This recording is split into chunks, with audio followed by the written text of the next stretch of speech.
नेपाली बांग्लादेशी हैं तो ये बड़े चिंता की बात है, क्योंकि इसी इलेक्टोरल रोल से अभी 1-1.5 साल पहले पार्लियामेंट का चुनाव हुआ है। मोदी जी उसी इलेक्टोरल रोल से चुनकर प्रधानमंत्री बने हैं। तो क्या इलेक्शन कमीशन ये मान रहा है, स्वीकार कर रहा है कि जिस इलेक्टोरल रोल से लोकसभा का चुनाव हुआ उसमें बहुत सारे बांग्लादेशी या दूसरे गैर कानूनी लोग वहां पर उस इलेक्टोरल रोल में हैं। और दूसरी जो बड़ी बात है कि अगर ये लोग बिहार में आके रह रहे हैं तो बिहार में तो भाजपा की, नीतीश की ही सरकार है। ये लोग कैसे रह रहे हैं, पुलिस प्रशासन क्या कर रहा है, ये भी चिंता का बात है। इलेक्शन कमीशन ने रिवीजन की प्रक्रिया शुरू की है।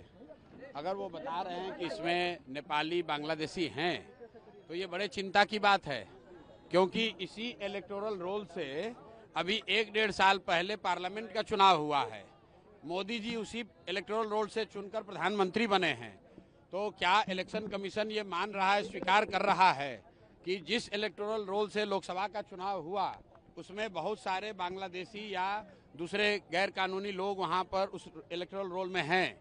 और दूसरी जो बड़ी बात है कि अगर ये लोग बिहार में आके रह रहे हैं तो बिहार में तो भाजपा की, नीतीश की ही सरकार है। ये लोग कैसे रह रहे हैं, पुलिस प्रशासन क्या कर रहा है, ये भी चिंता का बात है। और कहीं ना कहीं नीतीश सरकार को जवाब देना चाहिए कि इतने लोग, जो इलेक्शन कमीशन कह रहा है, सरकार की संस्था कह रही है, सरकार की संवैधानिक संस्था कह रही है कि बहुत सारे नेपाली बांग्लादेशी यहाँ पर आके रह रहे हैं और उन्होंने इलेक्टोरल रोल में बजाता अपना नाम लिखवाया है।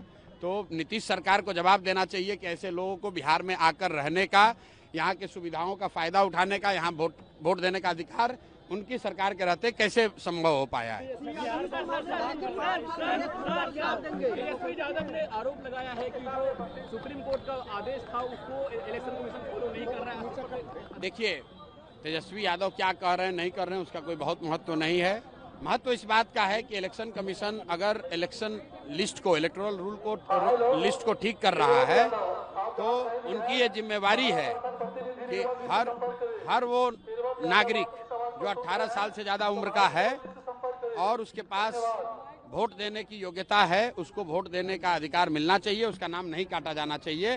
तेजस्वी यादव क्या कह रहे हैं, प्रशांत किशोर क्या कह रहे हैं, इसका महत्व नहीं है।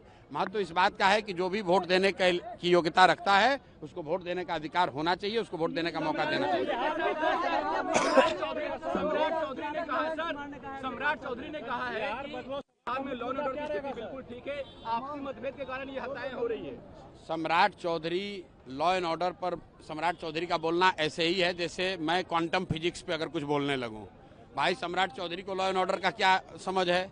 सम्राट चौधरी तो गृह मंत्री नहीं है, सम्राट चौधरी कोई लॉ एंड ऑर्डर के विशेषज्ञ नहीं हैं। गृह मंत्री यहाँ पर नीतीश कुमार हैं और वो अचेतन अवस्था में हैं। उनकी बुद्धि और उनका मानसिक और शारीरिक स्थिति ऐसा नहीं है कि उनको पता चले सरकार का इकबाल खत्म हो गया है।